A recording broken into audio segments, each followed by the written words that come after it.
mga kababayan, mga kaibigan sa buong mundo.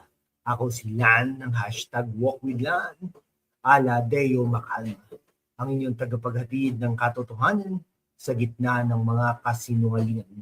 Tulad ng sabi sa espesyal na balita, may isang korte na parang hari pero walang korona. Kaya ang ICC. Bakit ba nilalabanan ito ng mga higante tulad ng US, Russia, at ang ating sariling PRRD, si Pangulong Rodrigo Roa Duterte? Parang isang blind item nito, ha? Sino ang korte na naghahabol ng hustisya pero sa totoo lang, naghahabol ng kapangyarihan?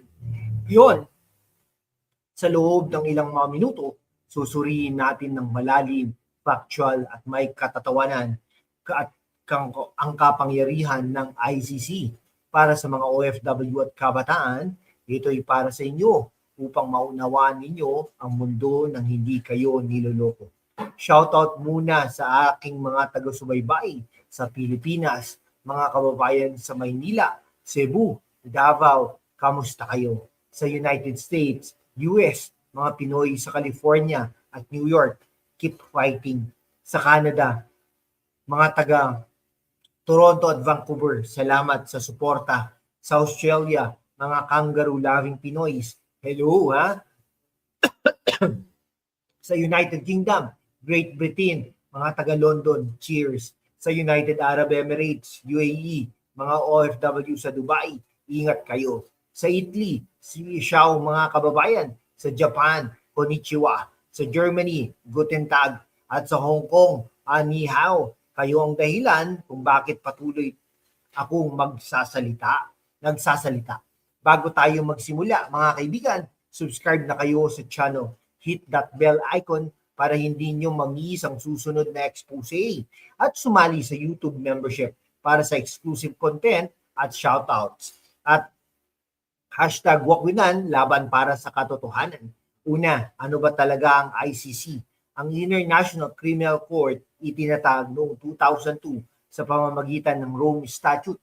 Ito ay isang korte sa The Hague, Netherlands na nag-iimbestiga sa mga krimen tulad ng genocide, war crimes, crimes against humanity.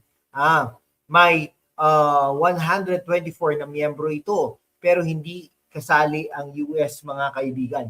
No. Russia, China, India, mga higante na ayaw magpaalipin. Parang isang party na inimbita ang lahat pero ang mga VIP ay umuwi agad dahil ayaw nilang magbayad ng entrance fee. Ngunit bakit critical ako sa ICC? Dahil ito'y hypocritical. Sabi nila, para sa hustisya, pero bakit laging ang mahihina ang nahuhuli? Halimbawa, ang ICC ay nag-iimbestiga sa Africa ng madalas, parang espesyal na balita. May isang kontinente na laging inaakusahan habang ang mga malalakas ay nagpa-party. Sa unang 20 taon, halos lahat ng cases ay mula sa Africa. Bakit? Dahil bias ito sa Western interest. Ang USA at Europe ang nagpopondo ng malaki, kaya parang puppet nila ito. ICC stands for International Court of Convenience. Convenient lang para sa kanila. Para sa mga kabataan at OFW, isipin ninyo kayo na nasa abroad, nagtatrabaho ng matapat, bakit ba dapat magpadikta ang Pilipinas sa isang korte na hindi naman tayo kinikilala ng pantay? Shop sa YouTube Shopping via Shopee at Lazada para sa mga home essentials tulad ng rice cooker o bed sheets para sa inyong pamilya sa Pilipinas. At para sa mga vlogger na kabataan, bili na ng tripod o microphone, perfect para sa inyong continent. At para sa adventure, check out ang Honda ADV 160 scooter, mahusay para sa city rides. Okay, ngayon suriin natin ang USA. Ang USA ay nag-sign sa Rome Statute noong 2000 sa ilalim ni Clinton pero hindi ito ni-ratify. Bakit? Dahil sa sovereignty. Ayaw nila magpa-prosecute ang kanilang sundalo sa ibang korte. Halimbawa, sa Afghanistan noong 2020, nag-imbestiga ang ICC sa posibleng war crimes ng US troops. Resulta, si Trump ay nag-impose ng sanctions sa ICC officials. Parang blind item. Sino ang bansa na nagpapadala ng sundalo sa buong mundo? Parang blind item. sino ang bansa na nagpapadala ng sundalo sa buong mundo pero ayaw magpa-judge sa iba, no? Ang US Constitution ay nagpro-protect sa kanilang citizens mula sa foreign trials. Ito'y tama. Bakit ba dapat magpadikta ang isang superpower sa isang korte na walang jurisdiction? Pero sa totoo, selective justice lang. Favoring USA tayo ha. Sila'y defender ng kanilang interes tulad ng pagprotekta sa kanilang military. Para sa mga OFW sa US, ito'y aral, protektahan ang sariling bansa. Mga kababayan sa Canada at Australia, kayo na nasa malamig na lugar, salamat sa panonood. Subscribe na at join membership para sa mas maraming ganito. At shop na sa Shopee, home essentials tulad ng blanket para sa winter. Susunod ang Russia nag-sign sila noong 2000 pero noong 2016 nag-withdraw sila matapos ang ICC investigation sa annexation ng Crimea at Ukraine conflict. Noong 2023 nag-issue ng arrest warrant ang ICC kay Putin para sa deportation ng Ukraine children pero Russia ay hindi miyembro. Parang tayo sino ang korte na naghahabol ng warrant sa isang presidente na hindi naman sumali sa laro? Parang nag-iimbita sa party na hindi inimbita. Bakit nilabanan? Dahil puppet ng West ang ICC. Sabi ng Russia noong 2023, tinawag nilang pseudo-justice at inferior. Nagpas sila ng law noong 2023 na nagban ng cooperation sa ICC.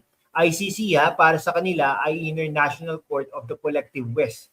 Laging kontra sa non-Western powers favoring Russia. Sila ay nagpro-protect sa kanilang sovereignty. Tulad ng paglaban sa NATO expansion, para sa mga kabataan, ito'y lesson sa geopolitics. Huwag magpabuli. Para sa mga OFW sa UAE at Italy, kayo na nasa Middle East at Europe, ingat sa init, shop sa Lazada. Vlogging products tulad ng action cams para sa inyong travel vlogs at ADV 160 para sa smooth rides sa city. Ngayon, ang ating sariling PRRD. Noong 2018, nag-withdraw ang Pilipinas sa ICC matapos ang probe sa drug war. Ang drug war ay nag-target ng thousands of suspects. Pero para kay Duterte, ito'y necessary para sa peace and order. Sabi niya noong 2017, ICC cannot stop me. At noong 2021, tumanggi siya mag-cooperate. Sa 2025, may hypothetical arrest, pero ang punto, sovereignty. Bakit ba dapat magpadikta tayo sa isang korte na bias?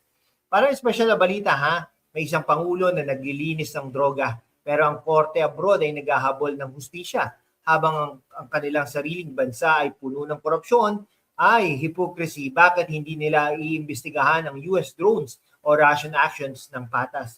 Siya'y bayani para sa Pilipinas, nagbigay ng seguridad sa mga pamilya. Para sa mga kabataan, huwag maniwala sa fake news, suriin ang facts. Ang Rome Statute ay nangangailangan ng state consent, pero ang ICC ay naghahabol pa rin. Ito'y violation ng sovereignty.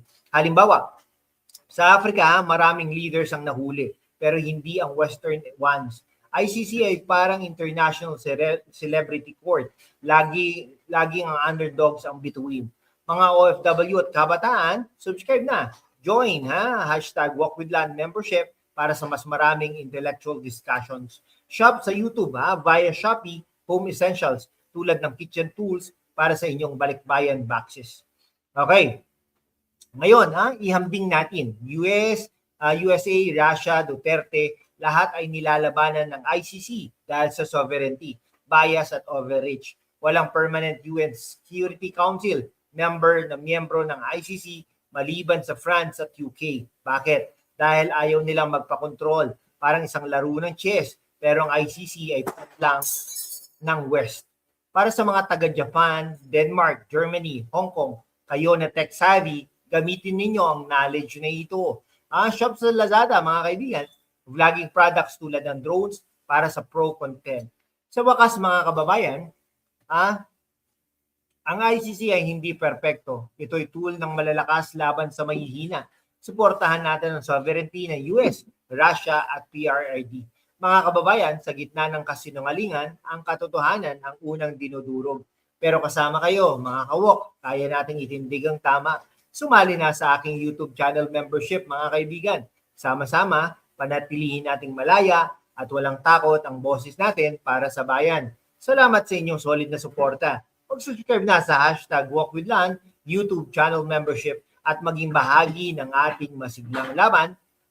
#laban para sa katotohanan, #walkwithland. Salamat po sa panonood. I-like na rin, i-share at i-shop na sa Shopee, Lazada via YouTube Shopping. Hanggang sa muli, mabuhay po ang Pilipinas.